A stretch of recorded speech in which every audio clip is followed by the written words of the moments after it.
partir de Kinshasa en République démocratique du Congo. Il est 19h30, c'est l'heure de votre grande édition du journal. D'abord les principaux titres. Le coup de cœur du journal va nous emmener à la découverte d'un artiste hors du commun dans un style particulier, une musique typiquement traditionnelle. Vous allez le découvrir, Jocelyn Balou. Alors lui, il fait ce qu'il qualifie de folk de la rue. Et nous allons parler économie avec la 11e réunion du comité de politique monétaire qui était présidée par le gouverneur Deogracias Mutombo Niembo, qui vient de décider de maintenir inchangé le dispositif actuel de sa politique monétaire. Et enfin, il faudrait utiliser beaucoup plus l'approche communautaire pour que le message de la planification familiale passe. C'est là l'une des recommandations de la 3e conférence sur le repositionnement de la planification familiale qui s'est clôturée ce vendredi ici sur place à Kinshasa. L'essentiel de l'actualité, c'est tout de suite. Merci à vous de nous rejoindre. Plusieurs recommandations sanctionnées cette rencontre de 3 jours durant lesquelles se sont retrouvés tous les acteurs impliqués dans la sensibilisation sur la planification familiale. Et une innovation, c'est celle de l'approche communautaire, particulièrement en milieu scolaire. Images et commentaires. C'est une conférence qui a bien tenu son pari. 3e édition, la conférence nationale sur le repositionnement s'est clôturée sur une note de satisfaction des participants venus de divers secteurs, tous acteurs dans la planification familiale. Une rencontre qui s'est soldée par des recommandations qui devront faire de la planification familiale un réel pilier de développement. Plusieurs experts sont d'avis que l'approche communautaire est d'autant importante que d'autres stratégies mises sur pied. Surtout, nous devons mobiliser la communauté et les jeunes. La communauté, les jeunes, les familles, tout le monde doit se demander qu'est-ce que moi j'ai fait pour planifier ma naissance. Donc chaque famille congolaise devrait se poser la question, qu'est-ce que j'ai fait pour planifier la naissance? Est-ce que tous les enfants que j'ai fait ici, est-ce qu'ils vont grandir normalement? Est-ce qu'ils vont arriver à étudier, à travailler? Tout ça, il faut se poser la question. Les jeunes qui sont également ciblés devraient être aussi sensibilisés sur la question, d'où l'importance d'une stratégie adoptée au niveau scolaire. Il y en a une toute particulière qui nous intéresse et qui entre en ligne de compte directement ce que nous sommes en train de faire avec nos collègues de l'EPSP. C'est justement de pouvoir classer la planification familiale comme une des compétences de vie courante que nous allons intégrer dans le programme. Et ça a été demandé déjà pour l'école primaire. Et ça, c'est une nouveauté. Le ministre de la Santé a par ailleurs fait savoir qu'un important lot de matériel vient d'être acquis par le gouvernement congolais et que cette réception constitue un premier lot. J'ai fait mention de l'engagement du gouvernement à contribuer au financement de l'achat des produits contraceptifs dont notre pays a besoin. Je suis heureux de vous confirmer et de vous informer ce jour que le premier lot de la commande passée par le gouvernement pour une valeur d'environ $1 million, il y a peu, vient d'être réceptionné à Kinshasa par la FEDECAM, structure utilisée par le gouvernement pour cette acquisition. Le prochain lot qui est sur le bateau sera également livré incessamment. À noter également que le gouvernement de la République ainsi que différents bailleurs de fonds ont promis davantage leurs investissements et implications afin de couvrir les besoins non satisfaits dans ce secteur et relever la prévalence contraceptive. Et en économie, au regard de l'évolution de la conjoncture tant interne qu'externe marquée par la stabilité et l'absence des chocs majeurs, la 11e réunion du comité de politique monétaire, présidée bien évidemment par le gouverneur Mutombo Niembo, vient de décider de maintenir inchangé le dispositif actuel de sa politique. Le taux directeur demeure à 2%. Quant au coefficient de la réserve obligatoire, ils sont maintenus à 8% et 7% sur les dépôts en devises à vue et à terme, ainsi qu'à 5% à 0% pour les dépôts en monnaie nationale à vue et à terme. Par ailleurs, la situation du surchauffe, très souvent vécue à l'approche des festivités de fin d'année, ne sera pas au rendez-vous cette année comme déjà observé plusieurs années avant. La situation étant sous contrôle, aucune raison de s'inquiéter, a rassuré le gouverneur de la Banque centrale du Congo. Aussi longtemps que le gouvernement mettra en œuvre une politique fiscale et budgétaire qui a comme résultat la performance ou la stabilité des finances publiques, aussi longtemps que la Banque centrale du Congo restera indépendante et sera en mesure d'honorer son engagement de maintenir la stabilité de prix, nous ne vivrons pas des situations de surchauffe même à l'approche des festivités de fin d'année. Autant la performance des finances publiques est également une priorité pour le gouvernement et c'est ce qui est fait aujourd'hui. La signature de 2 accords de coopération technique et financière dans le cadre de la coopération allemande par le biais de KfW était aussi évoquée. Une enveloppe de 3 600 000 €. Cette quotité qui sera ainsi allouée facilitera la modernisation de la centrale des risques, une réforme importante attendue dans le monde financier. Au mois d'avril 2013, nos informaticiens, nos services d'informatique ont développé un logiciel qu'on appelle ISIS Série qui a conduit à informatiser cette infrastructure. Et depuis lors, tout est automatisé. La mise à jour se fait en temps réel, la transmission des données, la consultation et même l'échange de fichiers entre les banques et la Banque centrale. Et cette informatisation a même amélioré la cotation de la RDC dans le classement Doing Business que la Banque mondiale effectue chaque année. Mais l'objectif, c'est de couvrir tous les systèmes financiers, y compris les institutions de microfinance. Et l'étape à suivre, c'est l'externalisation. L'année 2015 augure des perspectives heureuses pour la Banque centrale du Congo, en ce sens qu'elle va consacrer la mise en œuvre des différentes réformes engagées. Une année heureuse pour le peuple congolais, c'est en tout cas le vœu du gouverneur Deogracias Mutombo Mwananimbo pour l'année 2015. Et autre chose, la nécessité de la maîtrise des nouvelles approches de gestion des ressources syndicales a été à la base de la convocation du Conseil national de la Confédération syndicale du Congo, clôturée le vendredi dernier après 3 jours d'intenses travaux. Ce séminaire de 3 jours a réuni au centre catholique Bondeko les délégués de la capitale et ceux de province, venus harmoniser leur vue sur la gestion rationnelle et autonome de ressources financières de la Confédération syndicale du Congo, CSC. De la base au sommet en passant par les fédérations provinciales et urbaines, il est désormais recommandé aux organes statutaires de la CSC à tous les niveaux la transparence dans la gestion des cotisations de membres. Les associations naissent et meurent parce qu'il n'y a pas de transparence dans les cotisations. Et nous ne voulons pas cela. Nous voulons être transparents, nous voulons être corrects dans la gestion des cotisations de nos membres. Les nouvelles approches de la partenaire belge ont été saluées par le pionnier et l'initiateur de la CSC, le sénateur Bobo Koli-André, qui a par ailleurs loué la dernière victoire du syndicat aux élections sociales dans la fonction publique. Je voudrais au nom de Clément Boigny et de moi-même vous féliciter parce que vous avez là réalisé quelque chose que même nous autres on n'était pas arrivés à le faire. C'est-à-dire être premier à la fonction publique. La CSC, nouvelle formule, y est parvenue. Donc je tiens à vous féliciter. La CSC, rappelons-le, demeure la première force syndicale au pays après les élections de l'année passée dans l'administration publique et continue à prester à la destinée de l'intersyndicale nationale du Congo. La fête de nativité convie au partage, il faudrait parfois faire état de ses besoins pour avoir une attention particulière et c'est donc là la lecture qu'il faudrait faire de cette soirée qu'a organisée Congo Family Restoration. Un appel de fonds a été lancé à qui veut l'entendre pour venir tourner dans la scolarisation des enfants orphelins. Ce décor a un but, l'appel des fonds pour scolariser les orphelins. Une mission déjà assurée par Congo Family Restoration, initiée par le couple Roubérois. Ayant pris l'engagement de s'occuper de l'éducation des orphelins de père et de mère qui n'ont personne pour payer leurs études, le CFR compte à ce jour 100 enfants. Le projet vise 50 enfants par province. Là, nous sommes encore à Kinshasa et à Goma, mais nous cherchons des fonds pour épauler justement la famille, de sorte que chaque enfant qui va finir, il y en a bientôt, vous avez suivi il y a quelqu'un qui est en troisième année de graduat à l'IEC, chaque enfant qui va finir prendra la responsabilité de soutenir un autre orphelin mais qui n'est pas de sa famille, de sorte que ce soit un cycle qui ne va pas s'interrompre, de sorte que nous puissions partager le bonheur et la prospérité. L'éducation est sans doute le socle, mais l'association compte élargir son domaine d'intervention. Notre vision est d'aller dans toutes les provinces de notre pays. Nous allons aider en soignant dans le domaine de santé, et dans le domaine de construction des écoles.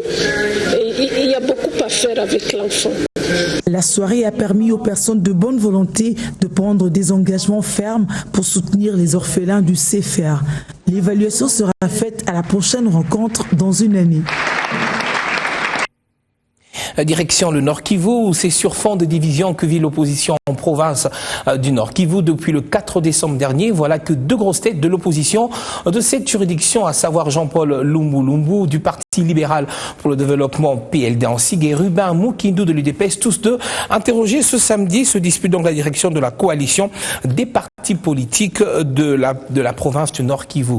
Correspondant signé Patrick Sellois. Pour M. Ruben Mukindu, président UDPS Goma, ses pairs de l'opposition ont porté les choix sur sa personne grâce à son dynamisme pour conduire la coalition des partis politiques de l'opposition au Nord Kivu. C'est par rapport à notre dynamisme que les amis ont estimé qu'il fallait quand même nous élever au rang des points focaux de l'opposition ici en province du Nord Kivu pour le compte de l'opposition. À l'époque, on a connu un certain M. Lumbu qui fut point focal de l'opposition. Son temps est passé, c'est une page tournée. Aujourd'hui, c'est Ruben Mukindu. Vous contestez ou pas, mais c'est ça la réalité et nous avançons. Jean-Paul Lumbu qui réclame la paternité de la création de cette coalition dit ne pas reconnaître la légitimité de M. Ruben Mukindu, mais le considère comme agent de liaison MONUSCO, parti politique de l'opposition, et non son point focal. J'ai participé à cette réunion dans laquelle la MONUSCO a invité les partis politiques de l'opposition de trouver quelqu'un auprès de qui elle déposera des lettres, parce qu'elle a un programme d'émission débat entre l'opposition et la majorité. Elle voulait avoir quelqu'un qui pourrait acheminer les lettres auprès des autres partis de l'opposition. C'est comme ça qu'elle a demandé à l'opposition de trouver quelqu'un dans ce sens-là. Il ne s'agissait pas d'un porte-parole comme semble le soutenir M.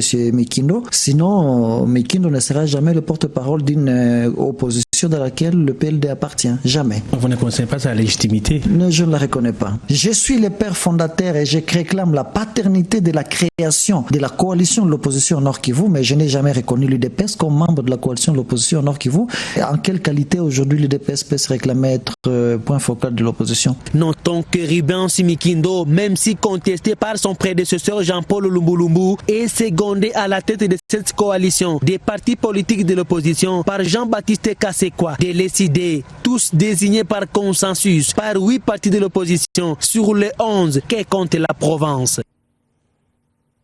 Et puis sachez qu'Airtel RDC vient de franchir le cap d'1 million d'utilisateurs actifs de mobile banking, appelé ici M-Falanga ou autrement Airtel Money. Et le portefeuille électronique de ce réseau de télécommunications a coïncidé avec ses 14 ans de présence en République démocratique du Congo. Et à l'occasion de ce double événement, le nouveau directeur général d'Airtel RDC, Alain Kahacha, a salué l'implication et l'adaptation de la Banque centrale du Congo, bien évidemment avec ses services financiers. Deogracias Mutombo a encouragé quant à lui et saluer cette contribution d'Airtel RDC visant à combler le déficit relatif à l'accès d'un plus grand nombre de Congolais aux services financiers via le mobile banking. C'est un moment important pour la Banque centrale, l'autorité de régulation, de supervision et même de surveillance des institutions financières. Il y a dans son plan stratégique de développement plusieurs réformes qui visent non seulement à promouvoir la stabilité du système financier national, mais surtout son développement.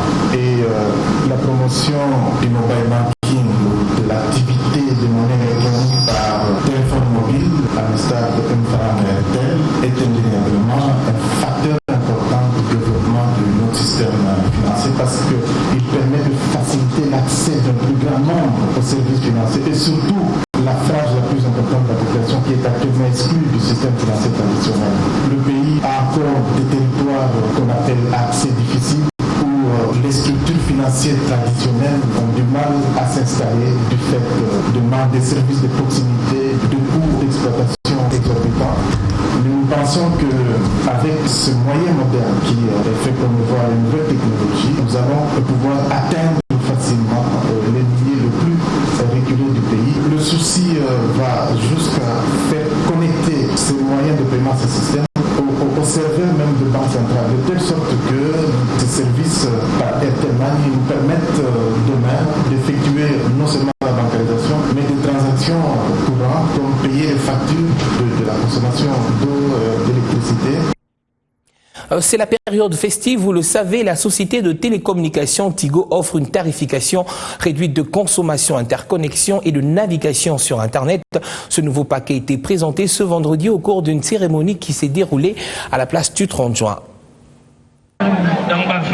C'est parti pour les festivités de fin d'année avec la société de télécommunications Tigo. Sapin de Noël, verre en main, dégustation culinaire, le tout se déroulant dans une ambiance musicale. C'est donc sous cet air que Tigo a lancé une offre spéciale dénommée Vrai Cop na Tigo, vrai paquet à Bonana, qui permet à tous les abonnés Tigo de bénéficier d'un tarif hors prix durant cette période de fête. Le produit Vrai Cop permettra aux abonnés Tigo de pouvoir aisément avoir l'accès à la communication, parce qu'avec Vrai Cop, tous les abonnés Tigo pourront appeler tous les réseaux de la RDC pendant 10 minutes et aussi ils auront en même temps 10 mégabytes pour aller sur Internet. Donc facilement ils auront accès à Facebook, WhatsApp et consorts. Comment bénéficier? 20 étoiles, 50, 45 dièse, OK, et vous avez accès. Quand vous activez, vous avez accès à ce service pendant 24 heures. Si vous avez activé à 12 heures, c'est valable jusque le lendemain à 12 heures. Voilà qui permet à tous les abonnés Tigo de communiquer aisément, naviguer plus longtemps sur Internet. Ce qui devrait redonner le sourire à tous durant cette période festive. Et nous allons prendre à présent ce communiqué de la CENI. La Commission électorale nationale indépendante annonce à l'opinion nationale congolaise qu'elle lance à partir du 10 décembre 2014 jusqu'au 24 décembre 2014 l'opération de consultation des listes provisoires des électeurs qui seront affichés dans les sites de vote. Cette opération se déroulera sur l'ensemble du territoire national et à cet effet, chaque électeur est prié de consulter ces listes dans le site d'affichage le plus proche de sa résidence en vue de voir si son nom y figure et dans le cas contraire, effectuer une réclamation auprès des agents de la CENI commis à cette tâche. Tous les électeurs enrôlés lors de la révision du fichier électoral de 2010-2011 sont les seules personnes concernées par l'opération de consultation des listes provisoires des électeurs et en vue de permettre aux électeurs donc ayant perdu leur carte d'électeur de participer à cette opération. La CENI a lancé à partir du 28 novembre 2014 l'opération de délivrance des duplicata des cartes d'électeurs. Les duplicata des cartes d'électeurs sont donc délivrés uniquement aux antennes de la CENI situées au niveau de chaque territoire et dans les villes de la République démocratique du Congo. Tout électeur ayant perdu sa carte d'électeur doit donc au préalable obtenir une attestation de perte de la carte d'électeur auprès d'un officier de police judiciaire de son lieu de résidence avant de se rendre à l'antenne de la CENI. La délivrance des duplicata de la carte d'électeur est gratuite au niveau des antennes de la CENI. Je vais annoncer à l'ouverture de ce journal le coup de cœur de cette édition d'actualité. C'est tout de suite avec l'invité du journal.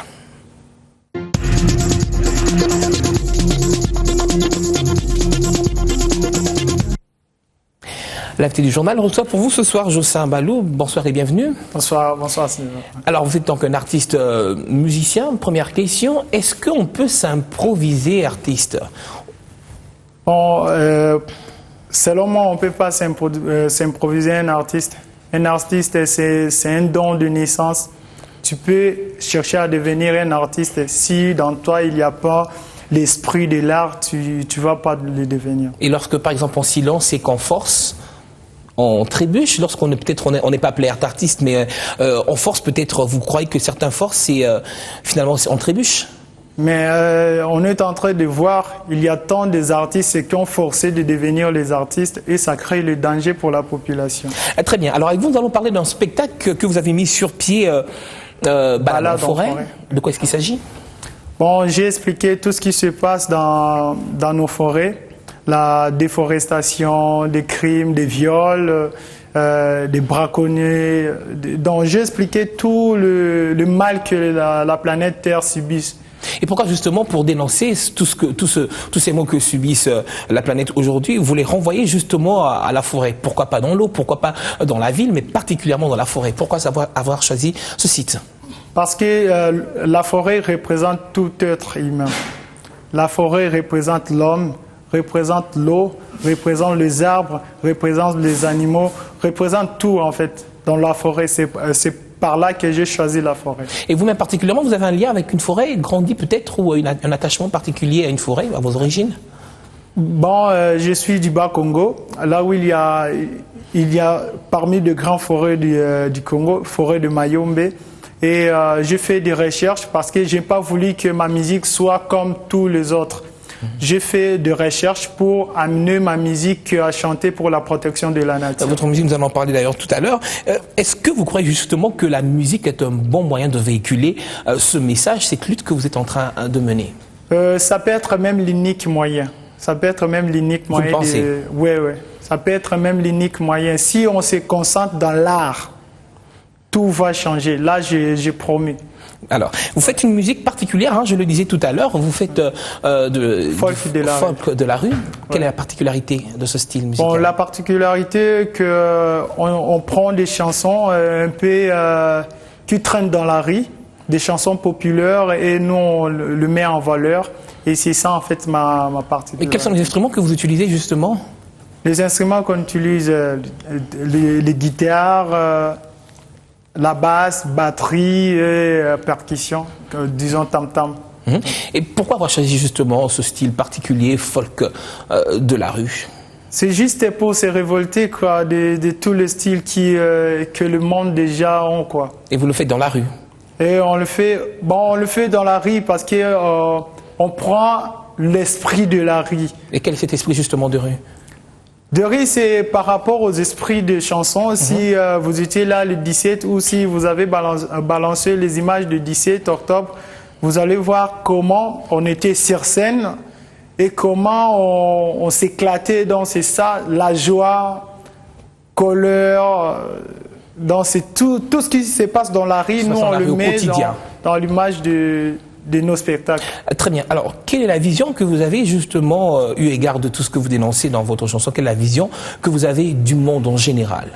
Notre vision est qu'on diminue un peu tout le danger que la planète Terre subit. C'est ça ma vision, l'unique vision que j'ai. Dernière question, vous croyez que vous contribuez également à cet avancement du développement en dénonçant tout ce que vous voyez vous-même? Vous croyez que vous apportez aussi votre pierre et elle est valable? Oui, elle est valable parce qu'il y a déjà des gens qui sont touchés. Il y a déjà des revenus. Donc, pour moi, c'est déjà bon et c'est ça qui me motive encore à rester là dans le même sujet. Très bien. Jocelyn Bazlou, je rappelle donc que vous êtes un artiste musicien et d'ailleurs, nous allons nous séparer justement sur ce fameux concert du 17 que nous convions nos téléspectateurs à suivre. Ok, merci. Au revoir.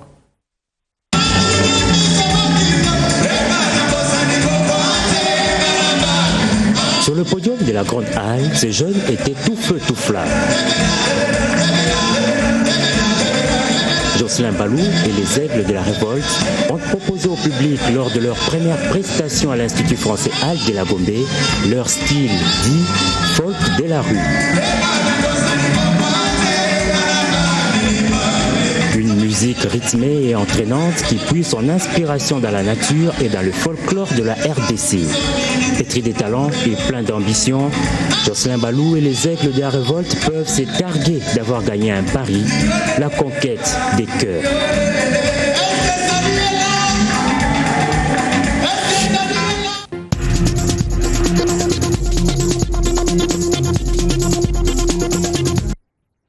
Et encore en culture, c'est l'histoire d'un coup de foudre entre une femme et un homme, mais il se trouve que l'homme est noir. Et c'est le questionnement total de cette jeune femme, pourtant amoureuse de ces derniers. C'est quoi un noir? Et d'abord, c'est quelle couleur? C'est là la substance de l'ouvrage de Marie Dariussec, auteure française, qui est donc repris sur scène. C'est l'histoire de deux amants qui s'apprivoisent sous le soleil d'Hollywood. Une femme rencontre un homme et c'est tout de suite le coup de foudre. Mais malheureusement pour elle, il se trouve que l'homme est noir. Et voilà que la jeune femme se pose tout un tas de questions. C'est quoi un noir? Quelle est sa couleur? L'auteur Marie Dariussec peint ici dans son roman cette cohabitation de deux races faisant très souvent l'objet de critiques dans les sociétés actuelles. Une chronique reprise ici en lecture par ces acteurs qui se sont appropriés l'histoire. Tragédie classique presque suffocante. Ils ont bien compris qu'il fallait jouer ce texte avec pas mal d'ironie. Voilà. Et que la fille qui parle, elle est parfois un peu bête, quoi. Et du coup, il se moque d'elle, mais c'est bien. Il faut le lire comme ça, avec humour. Il y a une part d'autobiographie, et puis il y a aussi toutes les bêtises qu'on entend en Europe sur les couples mixtes. Mais déjà, le mot, moi, ça m'embête, parce que tous les couples sont mixtes. Tous les couples sont composés de deux personnes différentes. Alors, noir-blanc, on s'en fiche. Elle la voyait briller dans ses yeux. Sa pupille s'enroulait en ruban incandescent.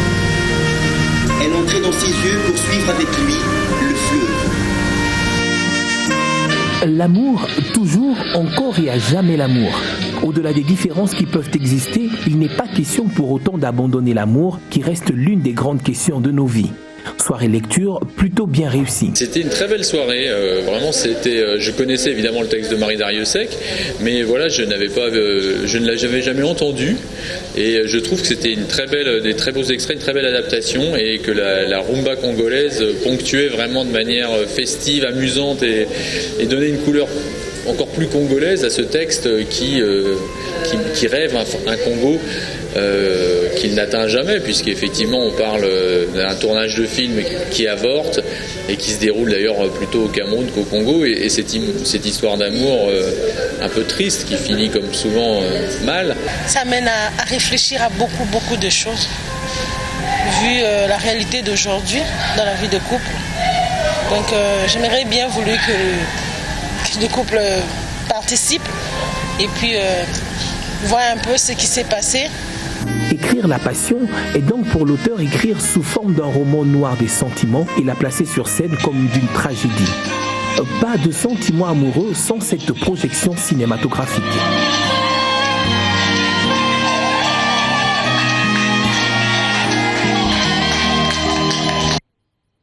Voilà, donc on peut dire que l'amour ne fait pas des différences, et d'ailleurs c'est ce lien qui nous lie à tous nos téléspectateurs à travers le monde. Avant de nous séparer, retrouvez à 22h le programme RTL Trace Musique, cette compétition qui met aux prises des talents de musique des chanteurs qui vont batailler 8 semaines durant pour pouvoir représenter la RDC au niveau continental et décrocher le gros lot. Prenez donc rendez-vous, et c'est ici que prend fin cette édition d'actualité. Vous pouvez également nous suivre sur notre site internet www.bone-tv.com.